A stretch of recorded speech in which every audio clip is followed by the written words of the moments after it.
네, 오늘 말씀은 마태복음 26장 26절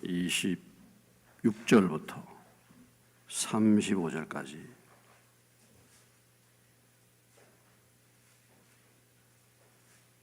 (26장) 35절까지 말씀입니다. 그들이 먹을 때 예수께서 떡을 가지사 축복하시고 떼어 제자들에게 주시며 이르시되 받아서 먹으라, 이것은 내 몸이니라 하시고,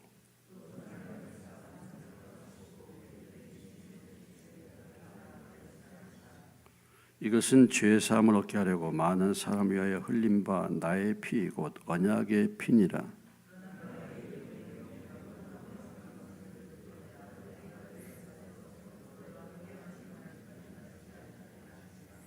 이에 그들이 찬미하고 감람산으로 나아가니라. 그때 예수께서 제자들에게 이르시되 오늘 밤에 너희가 다 나를 버리리라. 기록된 바 내가 목자를 치리니 양의 떼가 흩어지리라 하였느니라. 그러나 내가 살아난 후에 너희보다 먼저 갈릴리로 가리라. 베드로가 대답하여 이르되 모두 주를 버릴지라도 나는 결코 버리지 않겠나이다. 예수께서 이르시되 내가 진실로 내게 이르노니 오늘 밤 닭 울기 전에 내가 3번 나를 부인하리라. 베드로가 이르되 내가 주와 함께 죽을지언정 주를 부인하지 않겠나이다 하고 모든 제자도 그와 같이 말하니라. 잠깐 기도하겠습니다. 하나님 아버지, 기록된 말씀을 통해서 주님의 음성을 들을 수 있도록 우리의 심령을 준비시켜 주시고 성령께서 귀를 열어주시고 말씀을 전하는 자를 붙잡아 주셔서 성령의 능력으로 말씀을 나눌 수 있는 은혜를 허락해 주시옵소서. 사람의 말이 아닌 하나님의 말씀이 하나님의 말씀답게 들려지고 증거될 수 있도록 도와주옵소서. 예수님의 이름으로 기도합니다. 아멘. 지금 이제 예수님이 마지막 십자가에 돌아가시 전날 밤, 그러니까 목요일 저녁이라고 이렇게 말할 수 있겠습니다. 오늘 사건은 우리가 잘 알다시피 마지막 만찬을 드시면서 만찬의 의미, 만찬의 그 의미를 또 말씀하시고, 베드로가 또 제자들이 장차 예수님을 부인할 것이다, 다 도망갈 것이라는 것을 미리 이제 예언하신 말씀으로 나뉘어져 있습니다. 이 만찬에 대한 말씀은 우리가 너무 많이 자주 들었던 말씀입니다. 만찬에 대해서. 그래서 이미 잘 알고 있는 그 익숙한 말씀입니다. 한마디로 말해서 만찬은 예수님의 십자가의 의미를 생생하게 보여주는 하나의 예시라고 말할 수 있겠죠. 이 만찬이 예수님의 십자가에서 그 살을 찢기시고 그리고 피를 흘리신 그 십자가의 사건을 정말 생생하게 이 만찬 예식을 통해서 우리에게 가르쳐 주시고 보여주시고 있다라는 것이죠. 한마디로 만찬은 십자가를 상징하고 있습니다. 십자가를 상징하고 있죠. 그래서 오늘 이 만찬 예식을 주님이 말씀하시면서 우리에게 이 만찬의 사건이 어떤 의미를 주고 있는가, 어떤 의미를 우리에게 주고 있는가 다시 한번 우리가 돌아보고, 그동안 코로나 기간이고 그래서 만찬 우리가 예배가 거의 중단이 됐었습니다. 지금까지 만찬을 우리가 드리지 못하고 있는데, 사실 주일날 오후 예배, 매주 첫 주 오후 예배에 만찬 예배를 드렸습니다만, 그러다 보니까 지금까지 신앙생활하면서 만찬 예식에 한 번도 참석하지 못한 직분자도 사실 있습니다.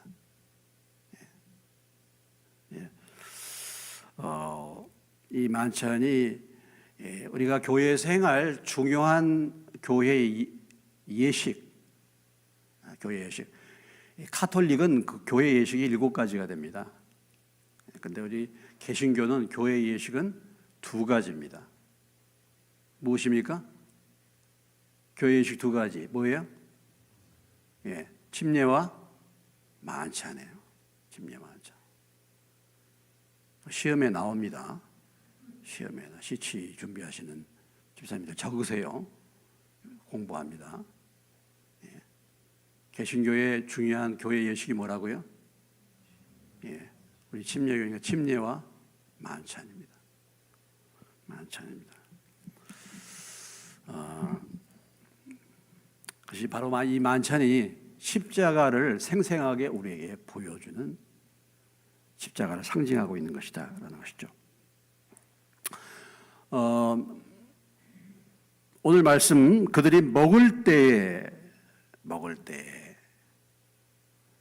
그러니까 우리가 이제 음식을 먹는 이 마지막 만찬에 이 음식을 가지고 지금 십자가를 보여주고 있는 것은 굉장히 우리와 밀접한 관계를 보여주고 있는 예시죠.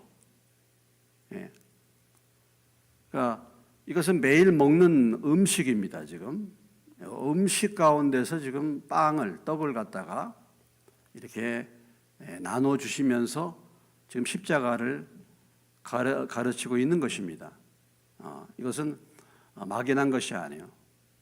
지금 음식을 나누면서, 빵을 나누면서 떡을 가지시고 축복하시고 떼어 제자들에게 주시며 이르시되 받아서 먹으라.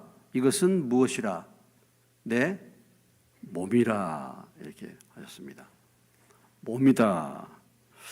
이 몸이다라는 말씀의 의미는, 아람어의 원어의 의미는, 이때는 아람어를 사용했는데 이것이 곧 나다라는 의미입니다.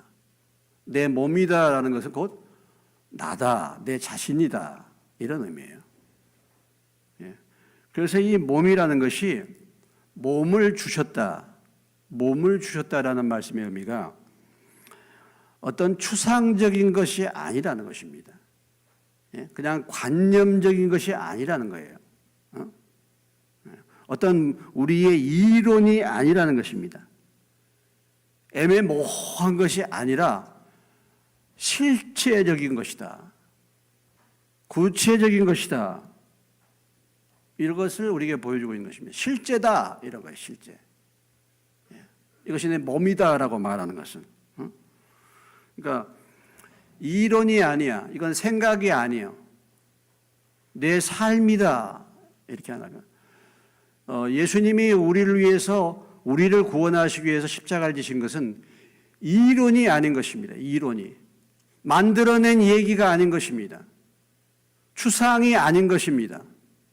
상상 속에 무슨 옛날 얘기가 아닌 것입니다. 주님이 직접 몸을 주셨다는 거예요. 몸을 주셨다는 것입니다. 이것이 내 몸이라는 말씀의 진정한 의미입니다. 우리가 잘 알다시피 로마서 12장 1절에서 뭐라고 말하고 있습니까? 네? 로마서가 1장서부터 11장까지 이론에 대해서 쭉 얘기해요. 로마서 1장서부터 로마서 8장까지 믿음으로 얻는 의에 대해서, 9장서부터 11장까지 유대인들이 어떻게 구원받을 것인가, 유대인들을 향한 하나님의 경륜, 그리고 이제 로마서 11장에는 그동안에 배운 이론에 대한 실제적인 행동, 이론이 아니라 그 이론을 배웠으니까 이제는 실제적인 삶에 대해서, 헌신에 대해서 말씀하실 때 로마서 12장 1절에 뭐라고 말씀하고 있습니까? 그러므로 형제들아, 내가 하나님의 모든 자비하심으로 너희를 권하노니 너희 무엇을? 너희 몸을 하나님께 산 제사로 드리라. 이는 너희의 드릴 영적인 예배니라. 로마서 12장 1절을 찾아보겠습니다. 찾아봐.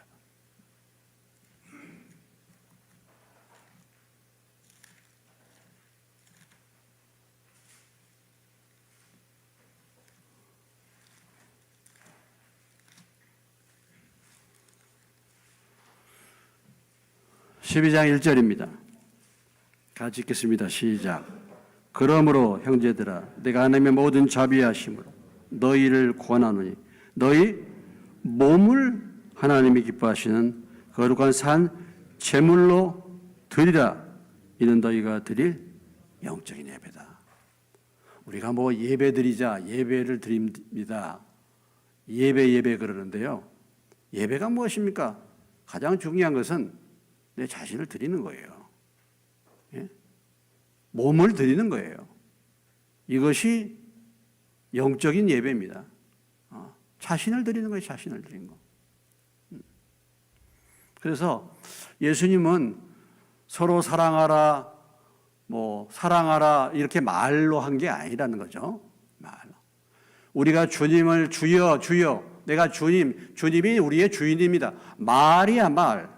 주인은 뭐가 주인입니까? 주님이 내가 다 주인 노릇 하면서 그렇지 않습니까? 주인은 무슨 주인이야?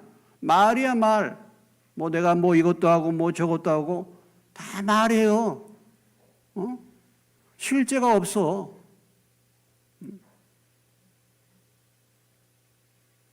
정말 예수님이 주인인가? 정말 내 삶의 주인인가? 주인은 무슨 주인이에요? 말만 주인이지. 실제는 다 내가 주인입니다. 이게 아니라는 거죠. 이게 아니야. 예수님은 말이 아니야. 인자가 온 것은 섬김을 받으려 함이 아니라 섬기려 하고 자기 목숨을 뭐예요? 많은 사람들의 무엇으로? 대속물로 주기 위해서 왔다. 이렇게 말씀하셨는데 그것이 말이 아니었다니까요. 내가 주님이 나의 구세주입니다. 나의 구원자입니다. 내가 주님을 위해서 이제 살겠습니다. 주님 뜻대로 살기로 원합니다. 무슨 말이지. 다 이론이잖아요. 주님 뜻대로 살기는 주 뜻대로 살아. 다 내 뜻대로 살면서. 근데 예수님은 그것이 아니란 말이죠. 직접 몸을 주셨다는 것입니다. 이것이 내 몸이라는 말씀의 의미예요. 그냥 이론이 아니라 그냥 애매모호한 것이 아니라 신앙생활은요 실제적인 것입니다. 구체적인 것이에요. 그만 돌아오면 그만두고 따라와요. 본토 친척 아비 집을 떠나라 그러면 본토 친척 아비 집을 떠나야 돼. 왜 그 자리에 머물러? 떠나라면 떠나는 거지. 이게 다른 거예요, 이게. 그러니까 이론으로 우리가 생각으로만 이렇게 그러면서 내가 굉장히 하나님을 섬기는 것으로 그렇게 착각을 하고 산단 말이죠. 내가 신앙생활을 오래 하고 내가 직분을 받았고 그러기 때문에 내 신앙이 보장되는 줄 알고 내 신앙이 그런 상태에 있는 줄 알아요. 그런 상태에 있기는 그런 상태에 있어요. 실제는 그것이 아닌데 실제는. 예수님이 이건 그냥 말이 아니고 예수님이 이론이 아니고 내 몸이다 이렇게 말씀하셨다는 것입니다. 그리고 27절 28절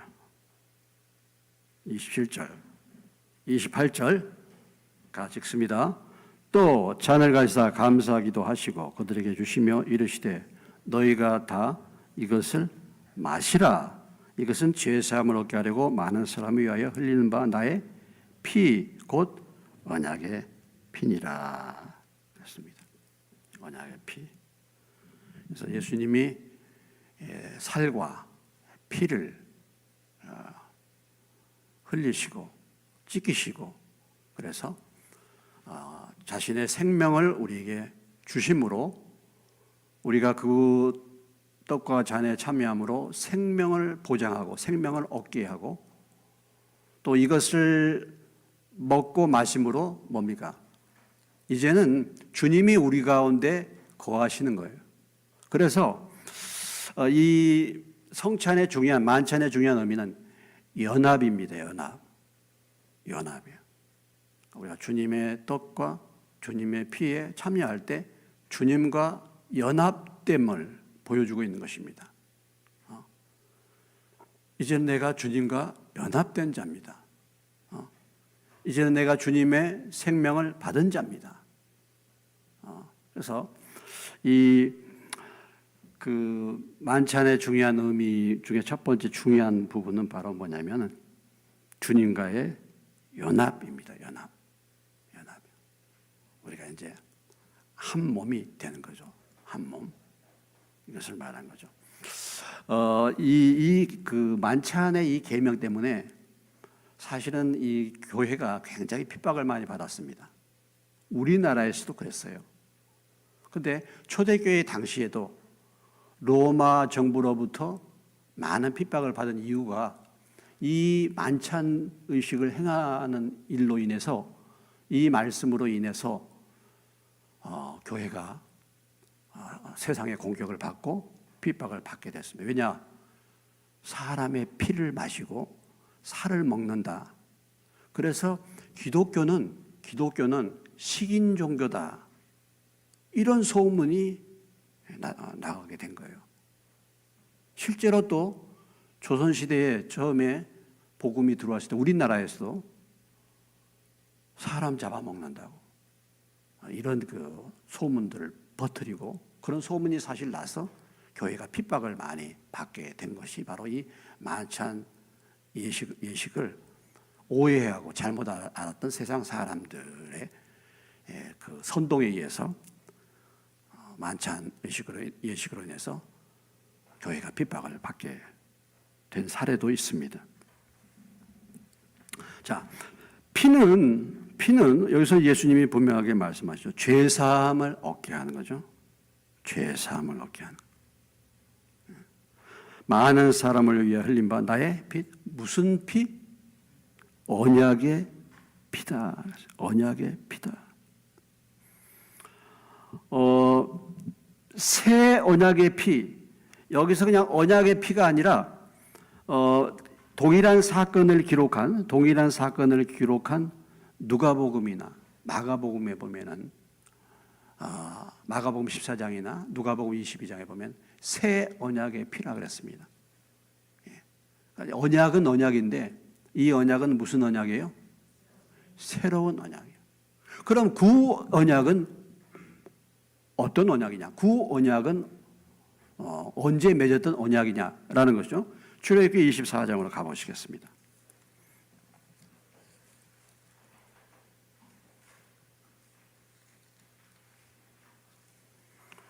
출애굽기 24장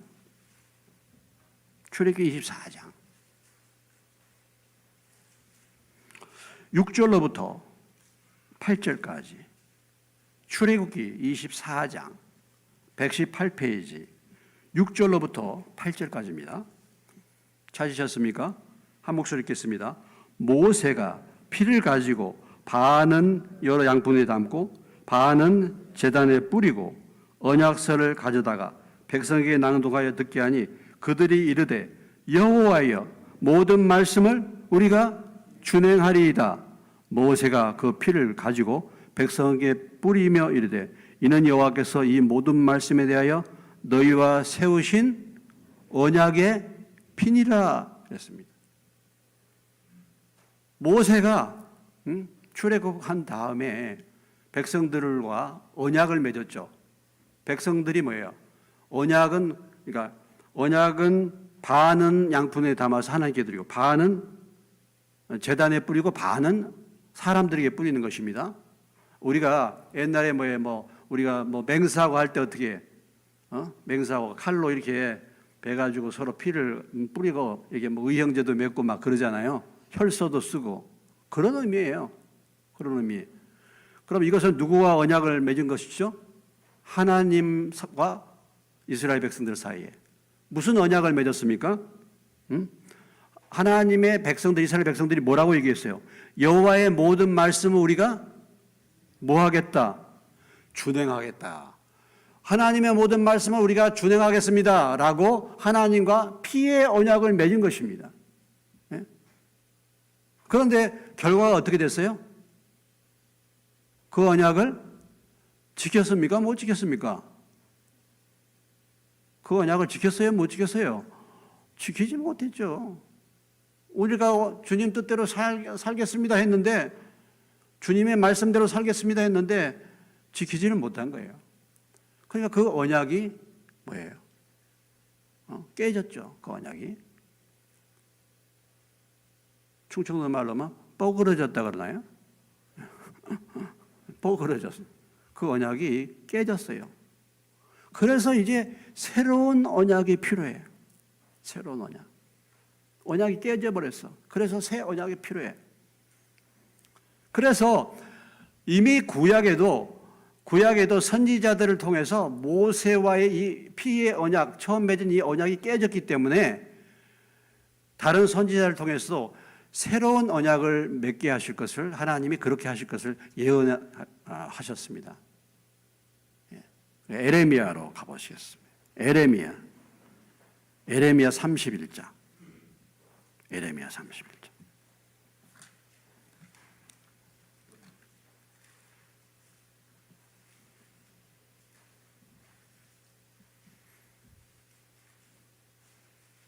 (31장) 31절로 34절까지 말씀입니다. 1101페이지예요. 에레미야. 요즘에 우리 시대에 우리가 꼭 읽어야 될 책이 뭐냐면 에레미야였어요. 여러분들이 에레미야서를 한번 읽어보시기 바랍니다. 에레미야서를. 우리 교우들에게 꼭 요즘에 읽어봐야 될 말씀이 에레미야. 제가 이번 목사 시치 제 과목의 과제는 에레미야를 3번 읽고 에레미야 애가까지 해서 3번 읽고 에레미야와 에레미야 애가까지 한번 쓰는 것입니다. 그리고 에레미야의 내용을 요약하는 것입니다. 그것이 지금 제가 내준 과제예요. 에레미야. 자, 에레미야 31장 31절로 34절 읽겠습니다. 시작. 여호와의 말씀이니라. 보라, 날이 이르리니 내가 이스라엘 집과 유다 집에 새 언약을 맺으리라. 이 언약은 내가 그들의 조상들의 손을 잡고 애굽 땅에서 인도하여 내던 날에 맺은 것과 같지 아니할 것은 내가 그들의 남편이 되었어도 그들이 내 언약을 깨뜨렸음이라. 여호와의 말씀이니라. 그러나 그날 이후에 내가 이스라엘 집과 맺을 언약은 이러하니 곧 내가 나의 법을 그들의 속에 두며 그들의 마음에 기록하여 나는 그들의 하나님이 되고 그들은 내 백성이 될 것이라. 여호와의 말씀이니라. 그들이 다시는 각기 이웃과 형제를 가르쳐 이르기를 너는 여호와를 알라 하지 아니하리니 이는 작은 자로부터 큰 자까지 다 나를 알기 때문이라. 내가 그들의 악행을 사하고 다시는 그 죄를 기억하지 아니하리라. 여호와의 말씀이니라. 자, 에레미야를 통해서 하나님께서 무엇을 약속해 주셨습니까? 새 언약. 왜? 모세와 함께 맺었던 그 언약을 그들이 뭐예요? 지키지 않았기 때문에 새 언약을 주겠다 이거예요. 그럼 이 새 언약의 시대에 하나님을 믿는 것은, 섬기는 것은 이제 뭐예요? 눈에 보이는 법이 아니라 뭐예요? 무슨 법으로? 마음으로 하나님을, 다시 말해서 성령을 통해서 이제는 하나님을 알게 하시겠다, 이런 말씀이에요. 그러니까 구약의 출애굽 때에 모세가 피를 통해서 맺었던 첫 번째 언약이 실패했기 때문에 이제 하나님께서 새로운 언약을 주시겠다고 말씀하시고 맺은 새로운 언약의 피가 바로 누구의 피입니까? 바로 예수님의 피다라는 거죠. 다시 마태복음 26장으로 돌아오시면, 그래서 이 의미를 여러분들이 더 깊이 알 수 있겠죠? 오늘 이것은 죄사함을 얻게 하려고 많은 사람을 위하여 흘리는 바 나의 피 곧 언약의 피다. 누가복음 마가복음에서는 새 언약의 피, 더 구체적이죠. 새 언약의 피. 예.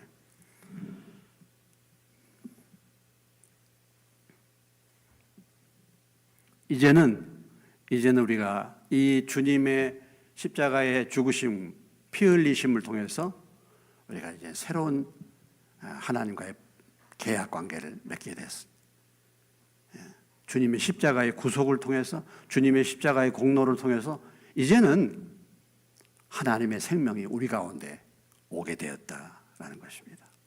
그래서 우리의 속에서 이제는 밖이 아니라, 이제는 돌비가 아니라 무슨 비에? 신비에 하나님의 말씀을 새기고, 이제는 하나님을 아는 백성으로, 이제는 죄사함을 얻는 백성으로 그렇게 하나님을 섬기게 되는 것을 바로 보여주고 있는 것이 이 주님의 떡과 피다라는 것을 우리에게 말씀해 주고 있는 것이죠. 자,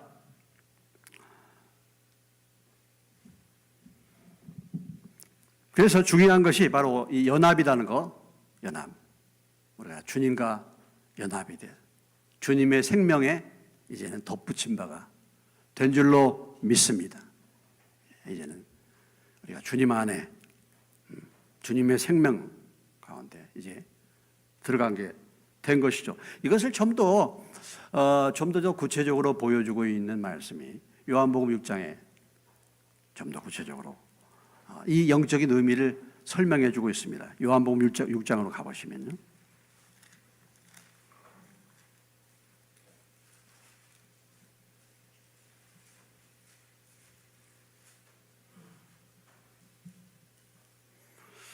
자, 6장, 요한복음 6장을 교독을 합니다. 47절로부터 59절까지인데요. 6장 47절로 59절.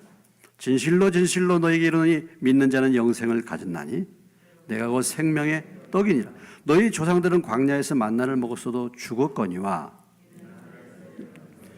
사람을 하여금 먹고 죽지 아니하게 하는 것이니라. 나는 하늘에서 내려온 살아있는 떡이니 사람이 이 떡을 먹으면 영생하리라. 내가 줄 떡은 곧 세상의 생명을 위한 내 살이니라 하시니라.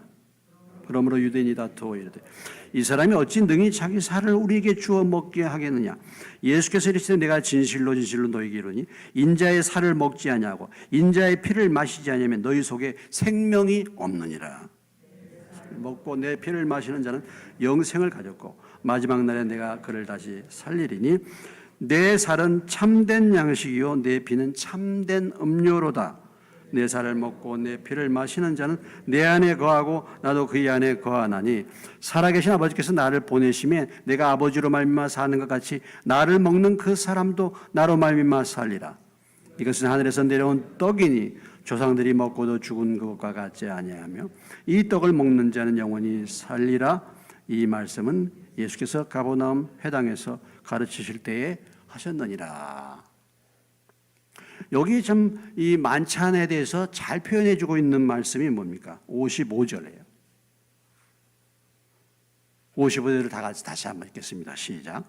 내 살은 참된 양식이요 내 피는 참된 음료로다. 우리의 영적인 참된 양식, 참된 음료, 바로 예수님의 살과 피다.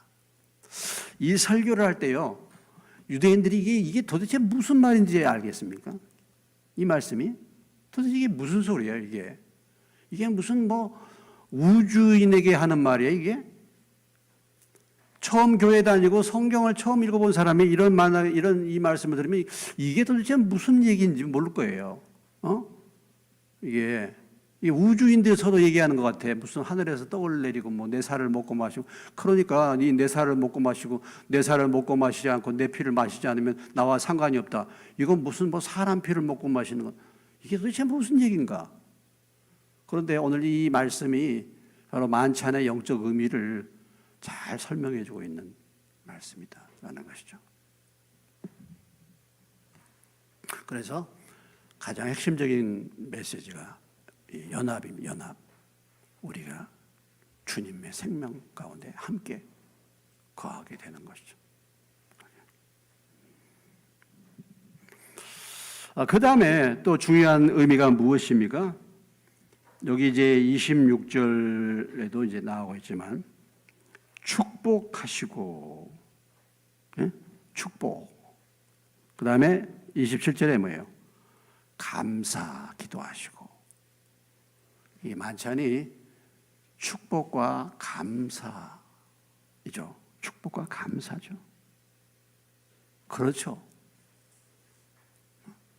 우리가 세상에서 복을 받았다. 우리가 정말 감사할 일이 뭔가? 십자가보다 더 감사할 것이 있습니까?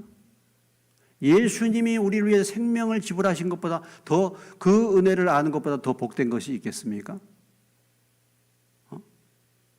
그 사건보다 더 감사할 일이 있겠습니까? 어떻습니까, 여러분? 없어요. 우리의 축복과 감사의 원천이 뭡니까? 우리가 이 세상에서 참 힘들고 어려운 일들 많이 있잖아요. 그래서 때로는 뭐 불평이 생길 수도 있고, 다 내가 뭐 사업에도 실패하고 다 잊어버렸어. 다 잃어버렸어. 나는 복 받은 것이 하나도 없는 것 같고 감사할 일이 하나도 없어. 보면은 현실적으로. 그러나 우리가 정말 복을 받았고 우리가 감사할 수 있는 가장 중요한 기초는 십자가 아니겠습니까? 십자가의 은혜로 내가 하나님의 백성이 되고 죄 사함을 얻었다. 이거보다 더 복된 일이 있겠습니까? 이 세상에 있는 모든 것을 다 잃어버려도, 다 가진다 해도 이것을 깨닫지 못하는 사람, 이 은혜와 복을 받지 못한 사람은 모든 것을 다 잃어버린 것이고, 모든 것을 다 잃어버렸다 한다 할지라도 십자가의 이 은혜를 깨달은 사람, 이 복을 받은 사람은 모든 복을 받은 자인 줄로 믿습니다. 그래서 바울이 그렇잖아요. 하늘에 속한 모든 신령한 복으로 우리에게 복 주셨다. 할렐루야. 우리는 하늘에 속한 모든 신령한 복을 받은 자인 줄로 믿습니다. 모든 신령한 복을 다 받았어요. 하나님이 나 같은 사람을 택해서 그리스도 예수 안에서 구속의 은혜를 주시고 성령님을 통해서 이 은혜를 깨닫게 하셨으니까 이거보다 더 큰 복이 있겠습니까? 사실 교회는 복받은 자 아니겠어요? 저와 여러분은 정말 복 중에 복을 받은 자인 줄로 믿습니다. 우리는 솔직히 말해서 더 달라고 할 복이 없어요. 이걸 제대로 안다면. 이걸 모르니까 세상의 것들이 크게 보이는 거죠. 세상의 것들이 크게 보여. 세상의 복만 눈에 보이는 것이 세상 것밖에 안 보이니까 세상의 돈과 물질과 이것이 더 크게 보여.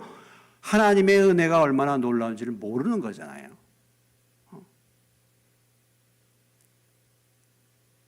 하나님의 은혜 가운데, 말씀 가운데, 예배 가운데 거하는 것보다 세상에 돈 버는 게 더 좋아. 그것들이 더 풍성하게 여겨지는 거죠. 하나님과의 관계는 멀어지고 있는데 뭐가 뭔지를 모르는 사람들이 정말 이 복을 알았나? 이 복을 정말 받았나?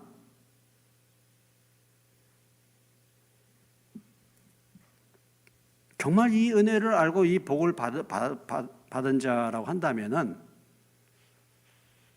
사실 뭐 아까울 것이 솔직히 있겠습니까, 여러분?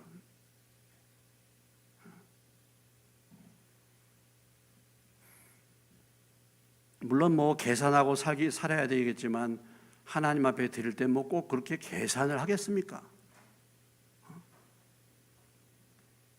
드릴 때 드리는 거죠. 그 은혜가 감사해서. 이것이 만찬이에요, 만찬. 만찬의 의미, 십자가의 의미입니다. 축복과 감사. 내가 지은 죄를 용서받고 내가 죄 사함의 은혜를 얻었다. 사실 뭐 교회 다니면서 늘 우리가 이렇게 듣고 그러기 때문에 이게 좀 감각이 없을 때가 있습니다. 감각이 없어요. 감각이 떨어져. 내 죄가 사함 받았다. 이거 뭐 내가 볼 때는 뭐 크게 뭐 죄진 것 같지도 않고 이제 그렇죠. 근데 우리가 은혜를 받고 정말 우리의 심령이 더 하나님을 향하여 가까이 가고 은혜 가운데 갔다라는 것은 가면 갈수록 내 죄가 크게 보이는 것입니다. 그런 은혜를 받으시기를 주의 이름으로 축원합니다.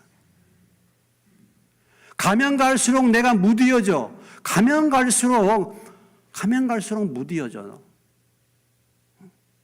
내가 굉장히 가면 갈수록 믿음이 좋은 것 같아. 그게 아니에요.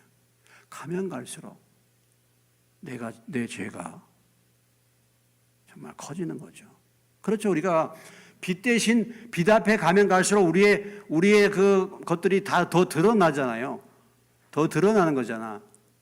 근데 하나님 앞에 가면 갈수록 생각해 보십시오. 그 환한 빛 앞에 사람들이 눈이 멀었잖아. 눈을 못 뜨잖아. 그 빛 앞에 우리가 드러난다고 한다면은 진짜 정말 내놓을 게 뭐 있겠습니까? 네? 내놓을 게 뭐 있겠어요? 뭘 내놓습니까? 아직도 내놓을 곳이 많이 있어요. 그러니까 정말 성자들이 쓰는 것은 뭐냐면 뭘 쓴다 그랬어요? 자서전 쓰는 게 아니에요. 성자들은 뭘 썼어요? 참회록을 썼어요. 내가 얼마나 큰 죄인인가. 나의 뭐 어떤 것을 자랑하고 뭘 드러내는 위해 쓴 게 아니고 정말 깊어지면 은혜가 깊어지면 깊어질수록 내가 내놓을 게 아무것도 없다는 거예요. 사실 그렇습니다. 저는 솔직한 심령인데 제가 목회를 하면서 목회를 하고 이제 목회를 좀 이렇게 좀 오래 이렇게 하면서 제가 생각해요. 야, 정말 나는 내놓을 게 너무 없구나.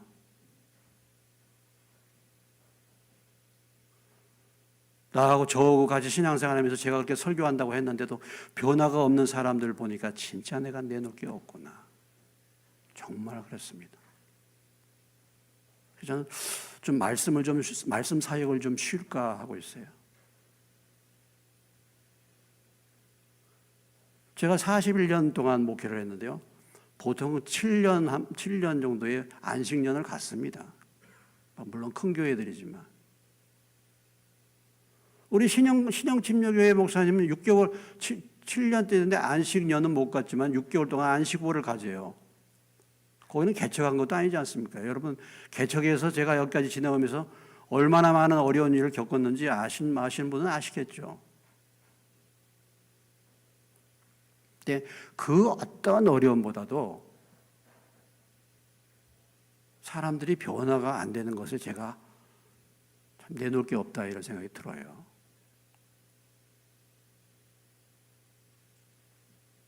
그래서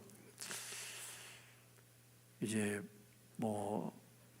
공무원들도 이제 은퇴할 때 앞서서 이렇게 1년 동안이라도 이렇게 하는데 제가 설교가 너무 의미가 없는지 변화가 없으니까 설교를 좀 쉬어야 되겠다. 이런 마음이 사실 있어요. 다른 게 아니고요.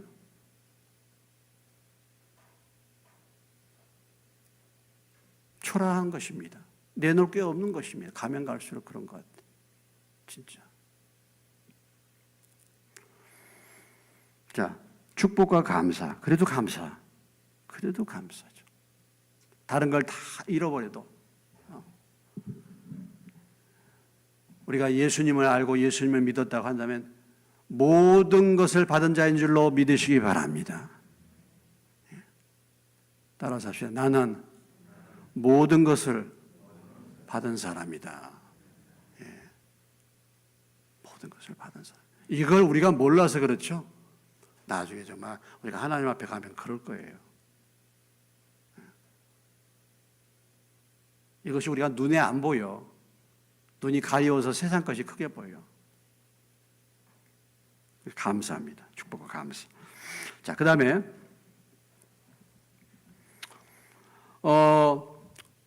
고린도전서 11장에 가면 이제 그 만찬에 대해서 이제 좀 더 자세하게 나오지 않습니까? 고린도전서 11장을 한번 가보시겠습니다.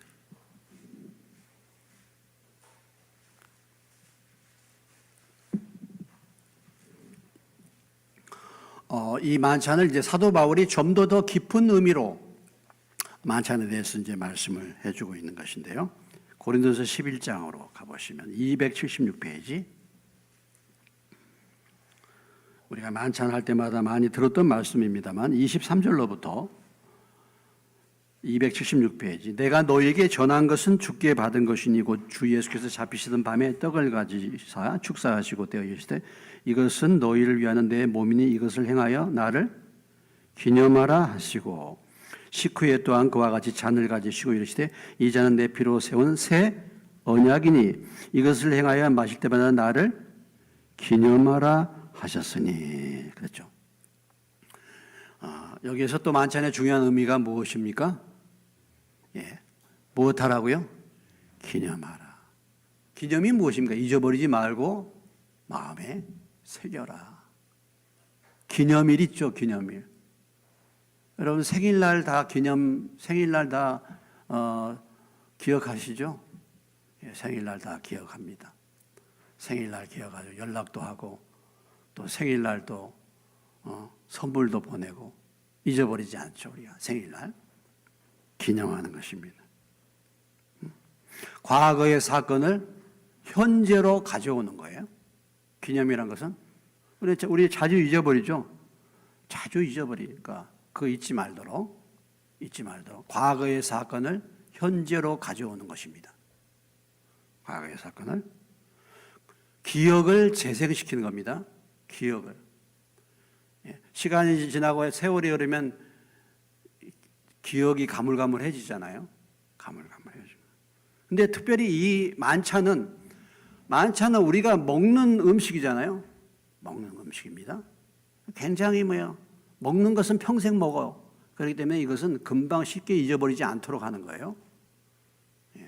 그래서 이 예수님이 왜 이 만찬을 가지고 십자가를 예시로 보여주셨는가? 이것은 뭐예요? 시청각 교육입니다. 그렇죠? 시청각 교육이라 그랬죠?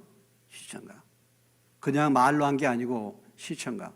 다양하게 만찬을 하면서 우리가 눈으로 봅니다. 눈으로 봐. 또 뭐예요? 그것을 맛을 봐요. 맛을. 그러니까 굉장히 실제적인 그런 잊지 말도록 하는 아주 실제적인 교육 방법이죠. 보면은 시각화하는 것입니다. 시각화. 실제화하는 것, 실제화. 그래서 우리가 이 만찬을 할 때 성령께서 임재하도록 기도를 많이 해야 돼요. 사실은요. 성령께서 임재하도록.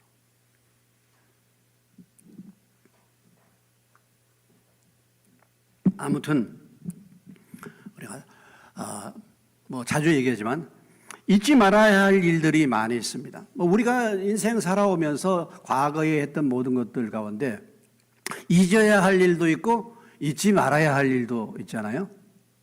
잊어야 될 일도 있고 잊지 말아야 될 일도 있습니다.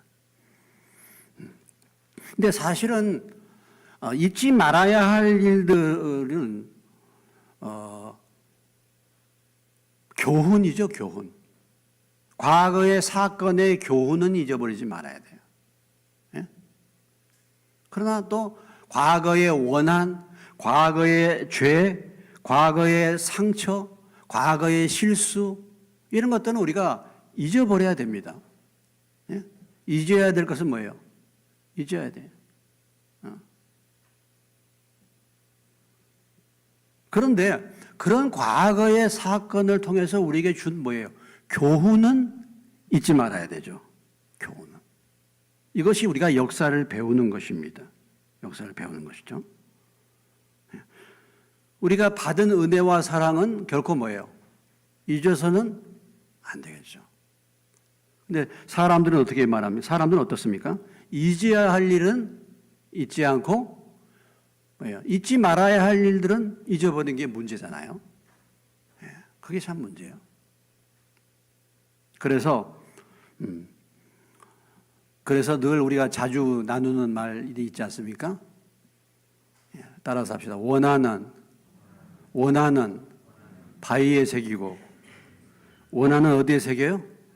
바위에 새기고, 은혜는 강물에 떠내려 보낸다. 원하는 어디에 새겨? 바위에 새겨. 안 잊어버려. 근데 은혜는 강물에 떠내려 보내요. 자, 은혜를 어디에 새겨둬야 되겠습니까? 바위에 새겨야죠. 그리고 원하는 강물에 떠나봐야 되는데 사람들이 그렇지 않아요. 사람들이 원하는 바위에 새겨요. 바위에 새겨요. 하나님의 은혜는 금방 잊어버리고 과거에 상처받은 거, 상처 이런 금방 잊어버려요. 참 용서는 사실 잊어버리는 건데 우리가 또 용서에 인색합니다. 용서에. 그래서 예수님이 그렇죠. 1만 달란트 받은 사람이, 탕감받은 사람이 100데나리온을 용서 못하는 게, 그 비유를 주신 이유가 무엇이겠습니까? 우리가 남에게 상처 준 거, 그런 거, 나의 잘못은 금방 잊어버리고, 남이 나에게 상처 준 거, 그런 거 안 잊어버린단 말이죠.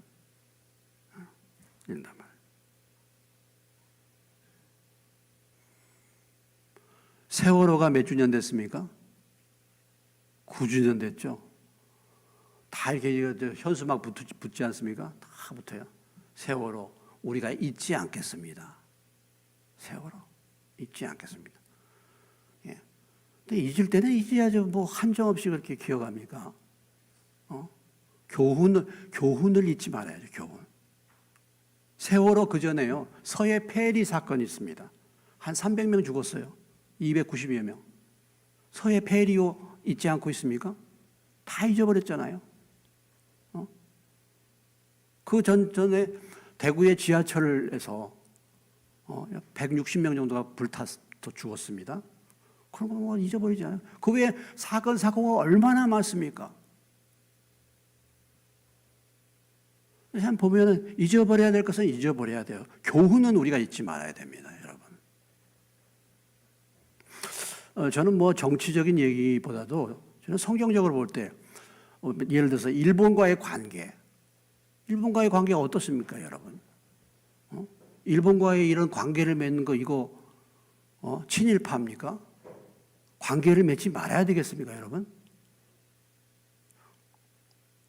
지금 1945년에 우리나라가 독립했는데 지금 80년이잖아요. 80년? 그 여태까지 그걸 안 잊어버리고 그걸 갖다 끝까지 무슨 문제만 일어나면 친일파가 되는 겁니까? 일본이 그래도 뭐 형식적인 됐든 뭐가 됐든 한일협정이 1965년에 이루어졌는데요. 여러분 잘 모르잖아요. 저는 뭐 그때 알죠.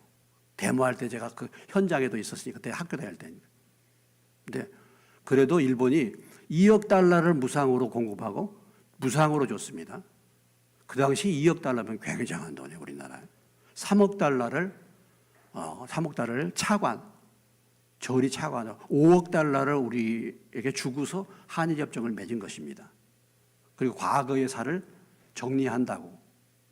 그래서 우리가 그 돈으로 포항제철이라든지 이런 거 다 지은 거예요. 그리고 일본 수상들이 그래도 정권이 바뀔 때마다 우리가 과거에 상처를 많이 준 것을 우리가 사죄합니다. 이런 얘기를 한 20여 차례 했어요. 그런데도 계속해서 이것을 말해요. 그러니까 저 오늘 저기 누가 들은 사람 저보고 친일파라고 얘기할지 모르겠는데, 그러니까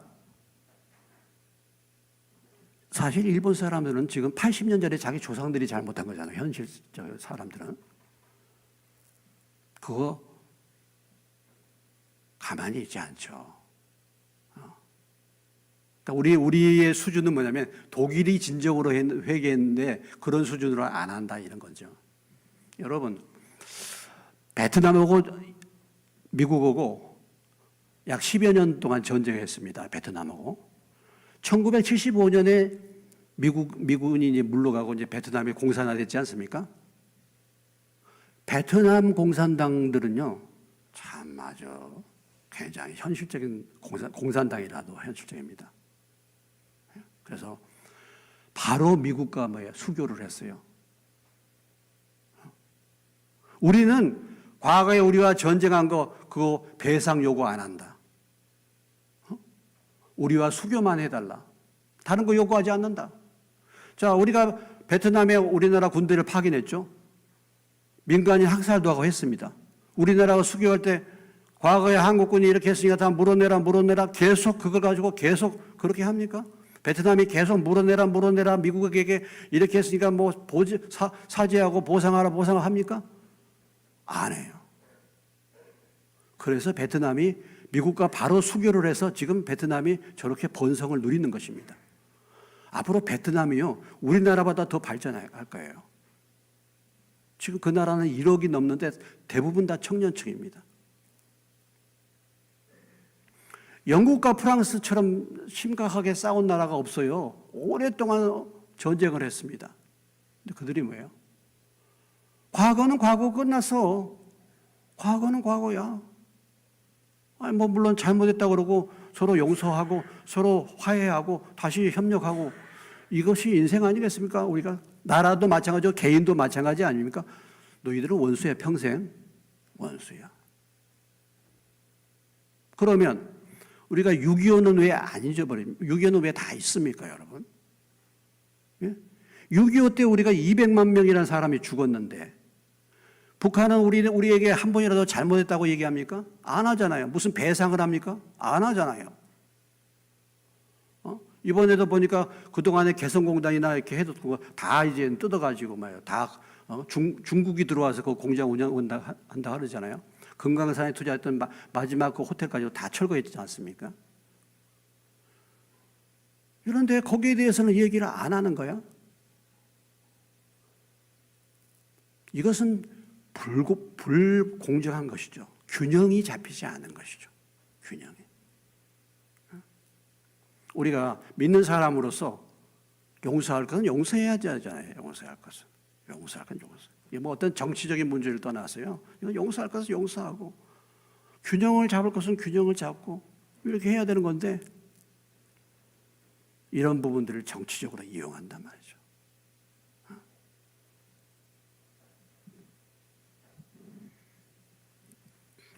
자, 우리가 사실 그렇지 않습니까? 우리가 우리의 죄를 생각하면요.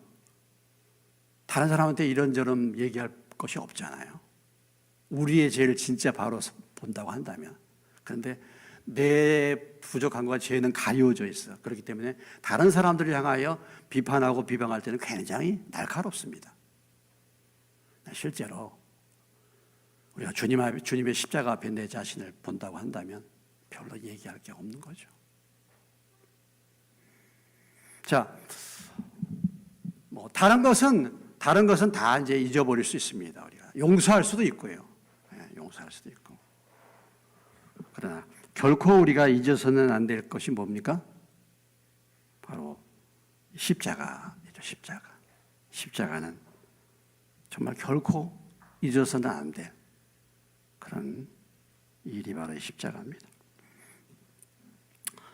자, 오늘 10가지 말씀을 나누겠습니다. 근데 이제 지금 우리가 만찬을 지금 행하고 있지 못하는데 이것을 행하여 나를 기념하라고 말씀하셨으니까 제가 기도하는 가운데 이제 매월 첫째 수요 예배 때 만찬을 하면 어떨까 이런 마음이 들었어요. 왜냐하면 주일날 지금 이제 오후에 중고등부도 같이 참여하고 주일 낮에는 그렇고 그래서 우리가 수요일 날 저녁에 저녁 예배 때 매월 한 차례 이게 수요 예배 때 만찬을 좀 나누면 좋겠다 이런 마음이 들었습니다. 그래서 앞으로 수요 예배 때 만찬 예배를 좀 드릴 수 있는 그래서 주님이 명령하신 이 말씀을 우리가 순종할 수 있는 그런 준비를 하고 또 그렇게 드려져야 될 줄로 믿습니다. 기도하겠습니다. 하나님 아버지, 오늘 다른 부분보다 만찬에 대한 말씀을 서로 나눌 수 있게 하시니 감사합니다. 우리에게 이 만찬을 통해서 십자가를 나타내 보여주시고 주님이 생명을 바쳐서 이론이 아닌 실제로 생명을 바쳐서 우리의 죄를 용서하시고 우리를 하나님의 자녀로 불러주신 은혜를 감사드립니다. 말씀 따라서 이 만찬을 또 행하게 도와주시고 또 주님의 이 십자가 사건을 우리 평생 늘 마음에 새기고 잊지 않고 기념하여 그 은혜로 말미암아 그 사랑으로 말미암아 우리가 주님을 섬길 수 있는 모두가 되게 해 주시옵소서. 예수님의 이름으로 기도하옵나이다. 아멘.